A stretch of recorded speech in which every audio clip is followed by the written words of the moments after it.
Finally, The Rock has come back, Patrik Allvin has come back into the spotlight because today we are going over to hockeysverige.se because yesterday there was an article posted by Ronnie Ronquist of an interview done with Vancouver Canucks GM Patrik Allvin.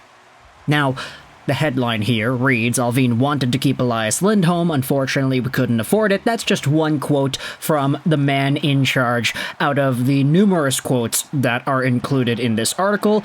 Hey, surprise, surprise, hockeysverige.se is a Swedish website. Patrik Allvin is a Swedish guy, and so there are a lot of comments in here made about other Swedish guys. Elias Lindholm, Nils Aman, Jonathan Lekkerimaki, they're all talked about here in this article.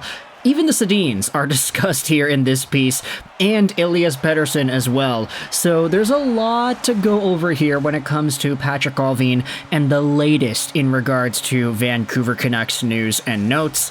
Let's go out there and read some of these quotes, shall we? Starting out with Patrik Allvin's overall response to the way his GM tenure went this previous year. He was nominated for GM of the Year, but unfortunately he didn't win. Of course, though, I was happy to be nominated. It's the league's other GMs who vote, and I think all the individual awards come when the team is good, Patrik Allvin told hockeysverige.se. It's the team's results that drive the individuals. I'm happy to be a part of the team. The players, coaches, and my staff have made it possible for me to be nominated. Now, individual awards, yeah, a ton of individual awards, man. Pettersson nominated for the Lady Byng, Demko nominated for the Vezina, Rick Tocchet winning Coach of the Year, Quinn Hughes winning D-Man of the Year, Allvin nominated for GM of the Year. Lots of stuff, lots of great things from the Vancouver Canucks and their role in the awards season. The questions here then go as follows. Is that also a recipe that you did something right? Yeah, it definitely is. It was, of course, great fun to be nominated for such a nice award, and considering the other candidates who are also nominated too. What were the key takeaways when you took the Canucks GM role? Good question. Honestly, there were two things. Partly to put a structure on the organization off the ice, how we would work, and what types of players we would have on the team. Partly it was also getting coaches in place who could play the game we wanted to play in both the NHL and AHL. This is pretty good, and I think if you had asked any Canucks fan to try to give their opinion as to what Allvin is cooking, this is a pretty good take as to how everything is encapsulated. There's a lot of standards that the Canucks have on and off the ice in terms of both players and personnel. Allvin's going out there and solidifying that. There also is a discussion on the Swedish culture in Vancouver and how perhaps Vancouver has the strongest Swedish culture in North America. In this way, the former players have opened up respect for the Swedes and then also for me here, Allvin said. I feel very welcome, also directly respected and accepted, which feels great. Do Swedes have a high status in Vancouver? Yeah, I think so. Over the years, we've had enormously good Swedish players here. We can go back to Gradin, one of the first Swedes here ever, as well as Brassard until the Sedins, and today Elias Pettersson and Nils Höglander.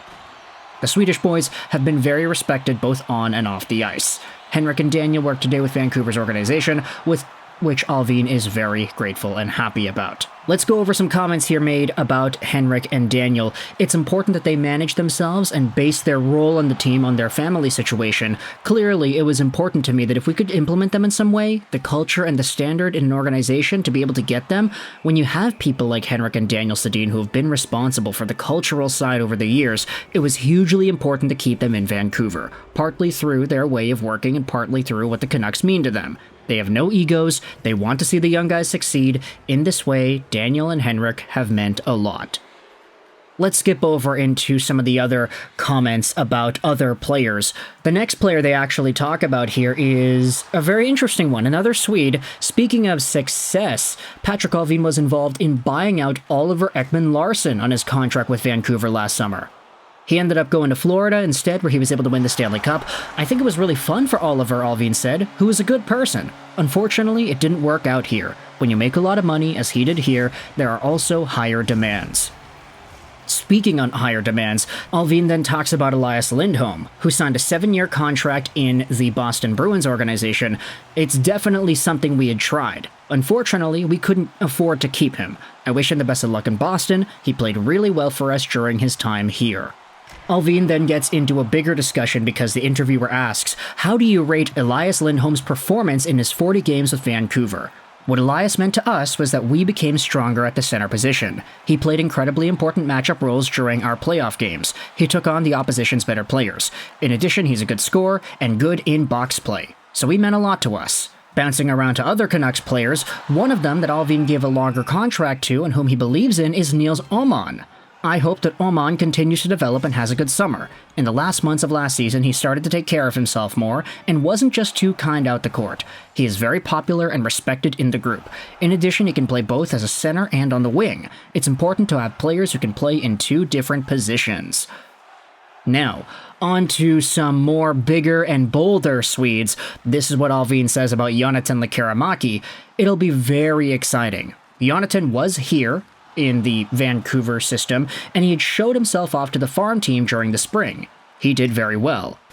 I hope that he gained an understanding of what is required on the smaller rinks. It'll be interesting to see him as camp starts, and then it's up to him where he'll end up. But we are very happy to bring Jonathan over here and continue working with him as a player. He's very talented. We must have respect for the age and experience as well, so there is no rush. But when he is physically and mentally ready, Jonathan will show where he wants to be. There also is a conversation about Elias Pettersson, the defenseman Pettersson. He'll also be here, Allvin says.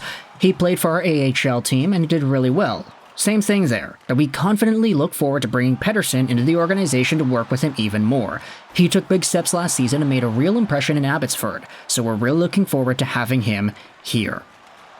Now, let's finish off this video by talking about the final comments made by Allvin in regards to where the Vancouver Canucks will go next season. I think the key will be that everyone comes back in even better shape. Now, I think everyone understands how tough it is to play the important games that start in February, March, April, and lead into playoff games. Our training culture. If you want to be a top team in the league, we have to train even harder and in detail. That's something we probably learned from last season. Then it's about being extremely humble and understanding that all the teams want to beat us after we get the respect back. From match 1, it will be tough for us, so it's important to be ready and always just focus on the next match. Dude, there's a lot more in this article that you can see. I didn't read all the comments from Patrik Allvin. There's a few extra ones in there. A link is in the description. But I have never, ever felt as confident in a Vancouver Canucks GM in my lifetime as I am with Patrik Allvin. Like, sure, Mike Gillis came in, he made the extra acquisitions, he got the guys to help the team make the finals in 2011.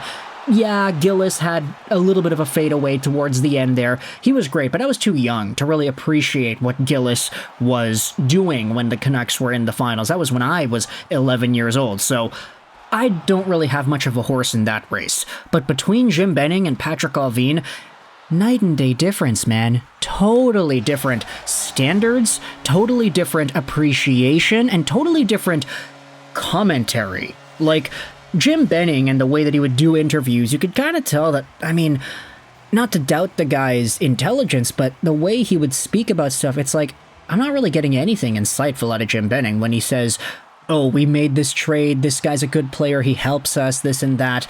Like, the way Patrik Allvin articulates his answers, even if it's in Swedish, even if it's translated, the way he's able to articulate his mind and the thought process that not only he, but the rest of the Canucks staff have towards these players and the progress and what are the expectations, it's just so empowering. And it's like, yeah, everything you're saying, I'm agreeing with you. For Jim Benning, there would be so many things that he would say, and fans would be like, what, really?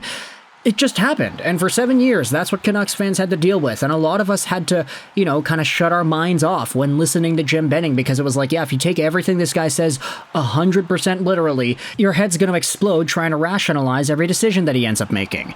Patrik Allvin, my goodness, this is the guy. and I loved this interview. I hope you did as well. Link is going to be in the description. You could go ahead and listen, or not listen, read more about it on your own time. But for now, let me know your thoughts in the comment section below about Patrik Allvin speaking out about the Swedes and the Canucks as a whole. I hope you enjoyed this video. And bye.